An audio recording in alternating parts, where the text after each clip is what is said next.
फिलहाल हम लोग कैथल में हरियाणा में लोकसभा चुनाव की घोषणा होने के बाद कुरुक्षेत्र से जो प्रत्याशी है नवीन जिंदल, जो भाजपा के प्रत्याशी है, कैथल के जैसे मंडी में, जैसे लक्ष्मी नारायण मंडी मंदिर में इस वक्त यहाँ पर आए हुए हैं और पहली बार चुनाव की घोषणा होने के बाद पहली बार वो यहाँ पर पहुंचे हुए हैं। यहाँ पे जैसे व्यापारी लोग हैं, अन्य लोग, उनके साथ मीटिंग होनी है। मीटिंग के बाद क्या वो कहते हैं, किस तरह का आश्वासन देते हैं और जो यहाँ के जो स्थानीय लोग हैं और यहाँ के जो व्यापारी हैं वो नवीन जिंदल से किस तरह की बातें रखते हैं, देखने वाली बात होगी। क्योंकि लंबे समय के बाद नवीन जिंदल यहाँ पहुंचे हुए हैं। पहले यहाँ पर 2 बार सांसद कुरुक्षेत्र से हो रहे हैं, लेकिन इस बार भाजपा ने उनको मैदान में उतारा है, तो उनका एक तरह से आम पब्लिक को लेकर किस तरह का वो रहेगा वो देखने वाली बात होगी। लेकिन कहीं ना कहीं नवीन जिंदल पहुंचे हैं तो इस वक्त उनके साथ काफी लोग हैं यहाँ पर, और यहाँ पे लक्ष्मी नारायण मंदिर में मीटिंग चलनी है और मीटिंग में बहुत सारे लोग आए हुए हैं। आप देख रहे हैं तस्वीरों में नवीन जिंदल यहाँ बैठे हुए हैं। उनको आते ही जैसे बुक्का देकर उनका स्वागत किया, पगड़ी उनको पहनाया गया और यहाँ पे सभी जो यहाँ के विधायक है, अन्य लोग अपने विचार रख रहे हैं और उन विचारों के बाद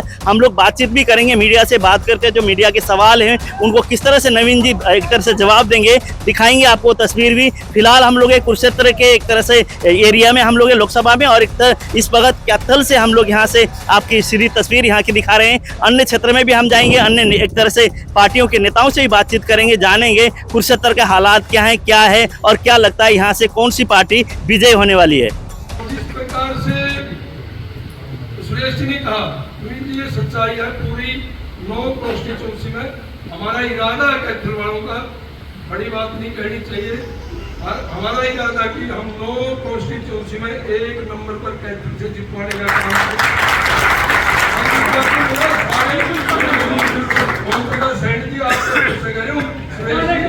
सारे साथियों जब मेरे जैसे हाँ जी, बहन जी ने भी वोट की तो जिम्मेवारी, धन्यवाद जी। तो साथियों ये सच्चाई है, चुनाव के बारे में आपको बताना, मार्गदर्शन देना सूरज को दीपक दिखाने वाली बात है। परंतु एक बात जरूर कहूंगा, हम भी पार्टी के कार्यकर्ता है, वो पार्टी के कार्यकर्ता चुनाव जीतते हैं।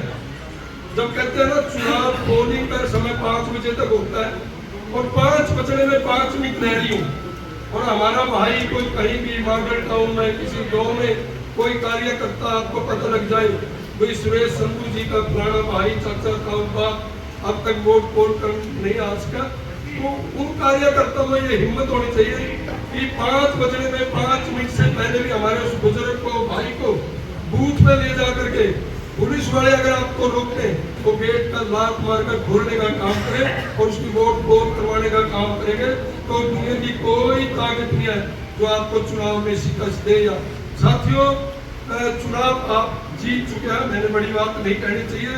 उपस्थित मेरी सभी बहनों, बहुत से पत्रकार छायाकार बंधु आए हुए हैं, मैं आपका भी सभी का यहाँ पर स्वागत करता हूँ।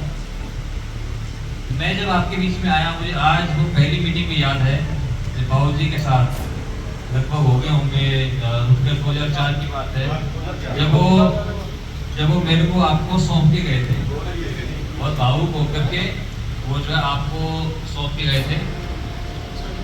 और अब मुझे ये नहीं पता मैं आगे वो कर पाऊंगा कि नहीं कर पाऊंगा, क्योंकि जो संस्कार वो हमें दे गए, ये राजनीति में रहना, काम करना, इलेक्शन लड़के और लोकसभा में जाना, ये कोई माड़ी बात को नहीं, ये बहुत ही कसूता काम है। आपने मेरा कितना कसूता काम है, लेकिन अब कर सका तो कर ले।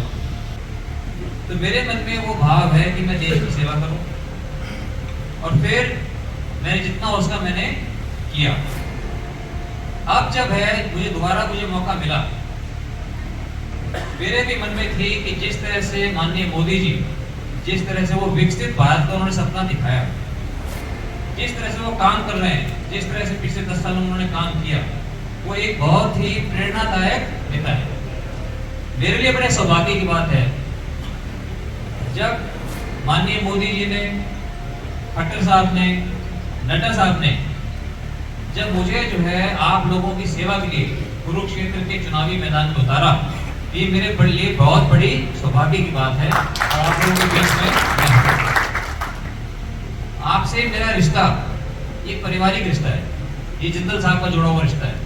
मुझे अपने बारे में कोई बताने की जरूरत नहीं कि भी मैं ये हूँ, मैं वो हूँ। आप सारा जो है मेरे को अच्छी तरह से जानते हो। मैं आपके परिवार का हिस्सा हूँ और आप मेरे परिवार का हिस्सा हो।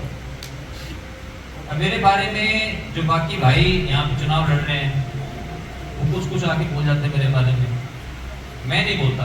मेरे लिए जो है दोनों ही जितने भी लड़ रहे हो सारे के सारे मेरे लिए समान ही हैं और मैं कोई भी हल्की बात किसी के बारे में भी नहीं करता। कोई नहीं सुनता